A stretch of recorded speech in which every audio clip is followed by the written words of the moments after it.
What if I told you that your deepest weakness, your need to be liked, accepted, validated by others, is the very prison that keeps you from becoming the person you were meant to be?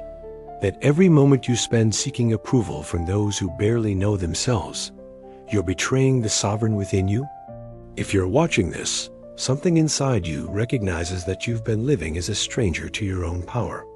Like this video, subscribe to the channel, and prepare yourself, because by the end of this video, you'll become a different person, so stay till the end.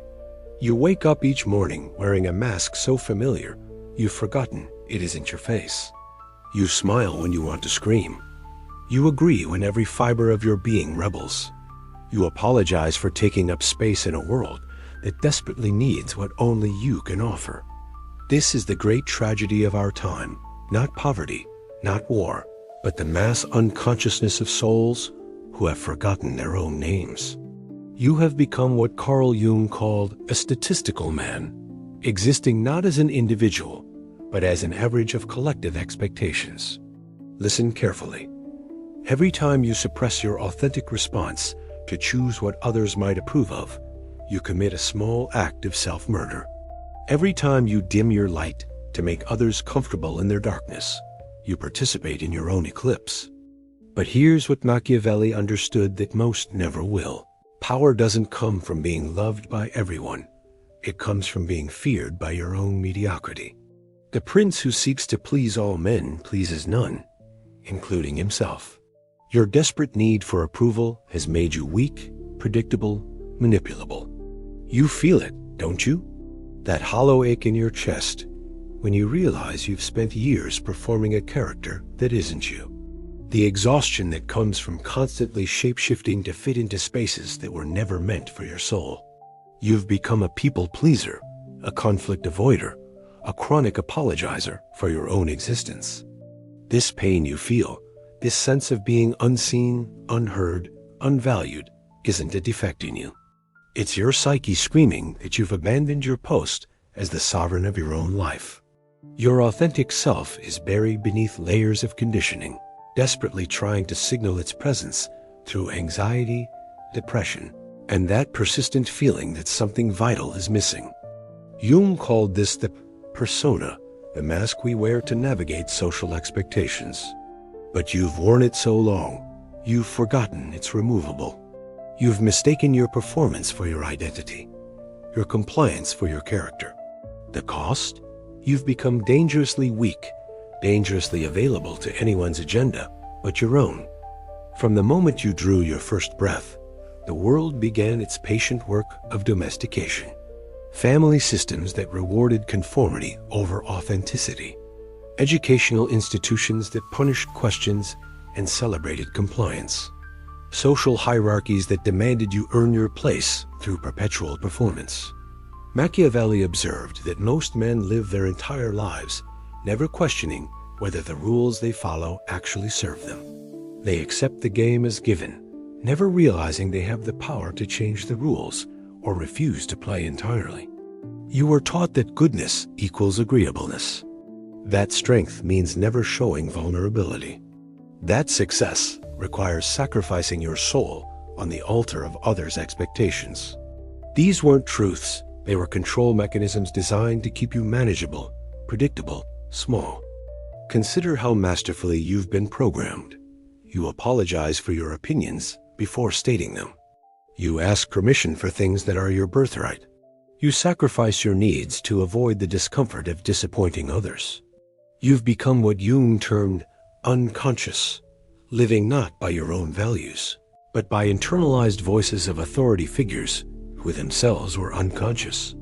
The shadow everything you've been taught not to be contains exactly what you need to reclaim your power. Your anger at being diminished, your refusal to be taken for granted, your capacity for selective unavailability, your ability to say no without explanation or apology.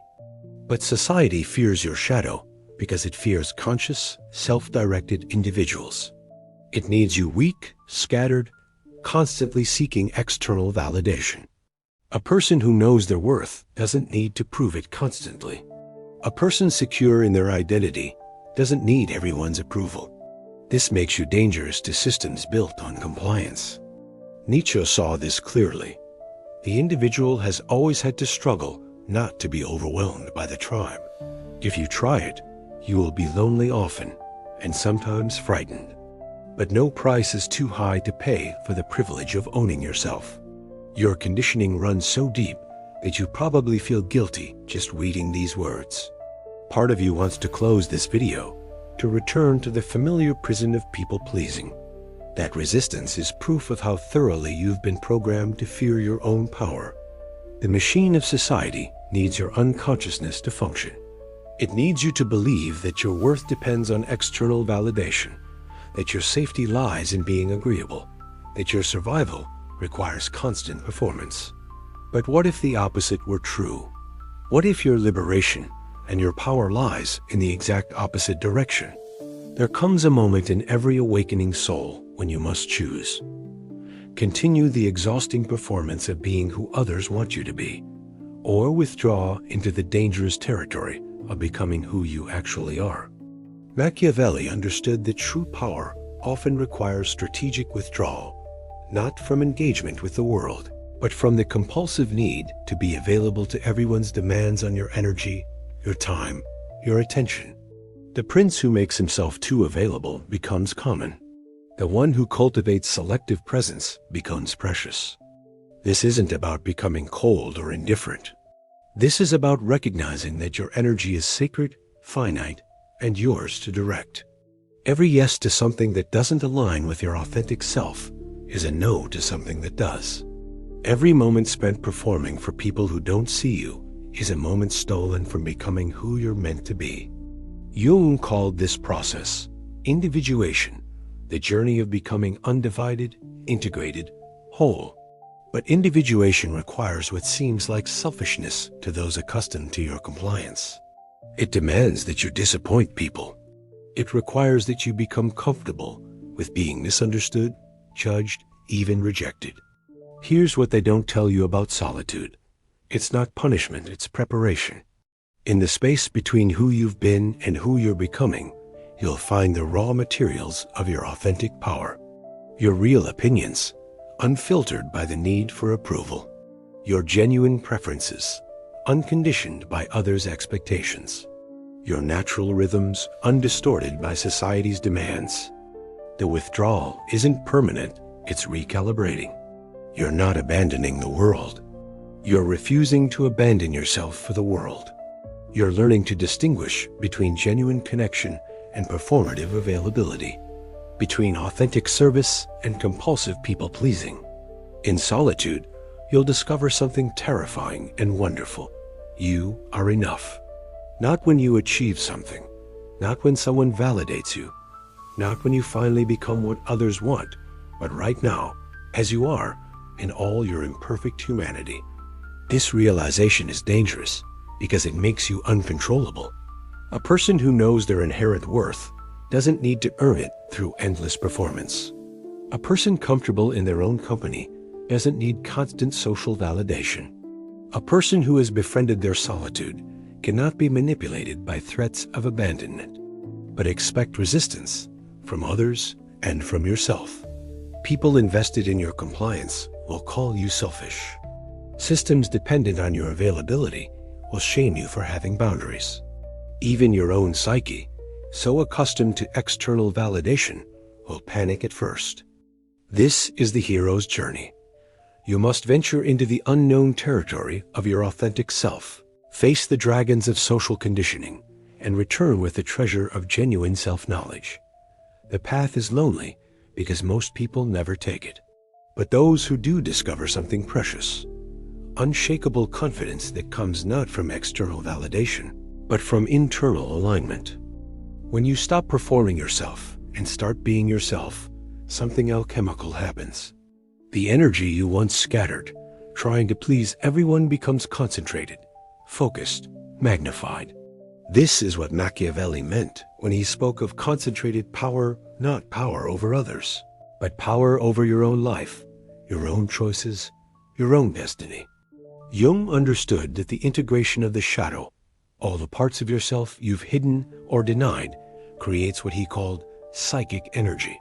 This energy isn't aggressive or destructive. It's creative, authentic, unstoppable. It's the force that drives genuine confidence, real charisma, actual magnetism. Think about the people who truly command presence. They're not performing confidence, they're embodying it. They're not seeking approval, they're secure in their own assessment. They're not afraid of disagreement because their worth doesn't depend on consensus. This isn't arrogance, it's integration. Nietzsche called this becoming who you are, not who you should be, not who others want you to be, but who you authentically are beneath all the conditioning. This process requires what he termed the courage to be disliked, the willingness to be authentic, even when authenticity makes others uncomfortable. Here's the paradox. The less you need others' approval, the more magnetic you become. The more comfortable you are with solitude, the more others seek your company. The less available you make yourself to everyone, the more valuable your attention becomes to those who truly deserve it. This isn't manipulation. It's natural law. Scarcity creates value. Authenticity creates attraction. Boundaries create respect. When you stop being everywhere for everyone, you become precious to those who matter. But true confidence, what we might call dark confidence, goes deeper than social dynamics. It's the unshakable knowing that you can handle whatever life brings. Not because you're stronger than everyone else, but because you're no longer afraid of your own feelings, your own thoughts, your own authentic responses. You become dangerous in the most beautiful way. Dangerous to systems that depend on your compliance. Dangerous to people who profit from your insecurity. Dangerous to any force that would keep you small and manageable. You become what Machiavelli called a man of not virtue in the moral sense, but effectiveness, authenticity, the courage to act from your own center, regardless of external pressure. This transformation isn't instant, it's a practice. Every time you choose authenticity over approval, you build this muscle. Every time you honor your boundaries instead of breaking them to avoid conflict, you strengthen this foundation. Every time you speak your truth instead of telling people what they want to hear, you reclaim a piece of your power. The result? You become unmanipulable. Not because you're cynical or closed off, but because you're so secure in your own worth that others' opinions, while considered, don't determine your self-concept or your choices. As we near the end of this journey together, I want to leave you with a question that has the power to transform your entire existence. But first, let me ask you to feel what has shifted in these moments we've shared. Can you sense it? That stirring in your chest, part recognition, part rebellion, part relief? That's your authentic self-stretching after a long hibernation. That's your soul recognizing its reflection in these words. That's the part of you that has been waiting, sometimes patiently, sometimes desperately, for permission to emerge. The question is this: if you knew that everyone who truly matters would love and respect the real you, and that anyone who doesn't was never meant to be in your life anyway, how would you live differently? Sit with that. Feel it. Let it penetrate the armor you've built around your authentic self. Would you speak differently? Walk differently? Make different choices about how you spend your time, your energy, your precious life force? Would you apologize less and assert more? Would you explain less and simply be more? Machiavelli wrote, "Everyone sees what you appear to be. Few experience what you really are." But what if you became brave enough to let the few who matter experience who you really are? What if you stopped performing for the many who don't see you anyway? This is the great liberation, realizing that you don't need everyone's approval to live a meaningful life. You don't need to be understood by people who have never tried to understand themselves. You don't need to be accepted by groups that would only accept a diminished version of you. Jung taught that individuation, becoming who you truly are, is not just a personal journey, but a gift to the world. When you live authentically, you give others permission to do the same. When you stop participating in the mass unconsciousness of people pleasing and performing, You become a beacon for other souls seeking their way home to themselves. Your confidence, when it comes from this deep place of self-knowledge and self-acceptance, becomes dark, not because it's sinister, but because it's mysterious, unshakable, beyond the reach of external manipulation. It's confidence that doesn't need to announce itself, because it simply is. But here's what I know about you. Brave soul who has stayed with me through these reflections. You already know what you need to do. Somewhere beneath the conditioning, beneath the fear, beneath the habits of self-abandonment, you know exactly who you are and how you want to live. The question isn't whether you're capable of this transformation. You are. The question is whether you're ready to honor yourself enough to begin. Whether you're ready to disappoint some people in order to stop disappointing yourself. Whether you're ready to risk being misunderstood in order to finally be authentically seen. The path of dark confidence is not about becoming someone new. It's about returning to who you've always been beneath the layers of conditioning, expectations, and unconscious compliance. It's about coming home to yourself after a long exile in other people's versions of who you should be. As you leave this space and return to your daily life, you'll face the great test. Will you remember this feeling? Will you honor the stirring in your soul that recognized truth in these words? Or will you gradually slip back into the familiar patterns of self-abandonment, telling yourself that authentic living is too risky, too selfish, too difficult? Jung warned that the greatest tragedy isn't failing to achieve your dreams, it's failing to become who you truly are. Every day you postpone your authentic life is a day you cannot reclaim. Every moment you spend performing a character that isn't you is a moment stolen from the world, which desperately needs your unique contribution. The integration begins now, with small acts of rebellion against your own conditioning. Notice when you're about to apologize for something that doesn't require apology. Catch yourself before you agree to something that depletes your energy just to avoid disappointing someone. Feel the moment when you're about to diminish your own opinion to make someone else more comfortable. In those moments, pause, breathe, remember who you are beneath the performance. Remember that your worth doesn't depend on other people's comfort with your authenticity. Remember that disappointing others is sometimes the price of not disappointing yourself. Machiavelli understood that the greatest fortress is built not of stone, but of character. When you know who you are, when you've integrated your shadow, when you've reclaimed your authentic power, you become fortress-like, not hard or closed, but unshakable in your foundation. This is your invitation to stop living as a stranger to yourself, to stop seeking approval from people who barely know themselves, to stop apologizing for taking up the space you were born to occupy, to become dangerously confident in your own worth, your own judgment, your own path. The world doesn't need another performer, another people pleaser, another unconscious participant in mass conformity.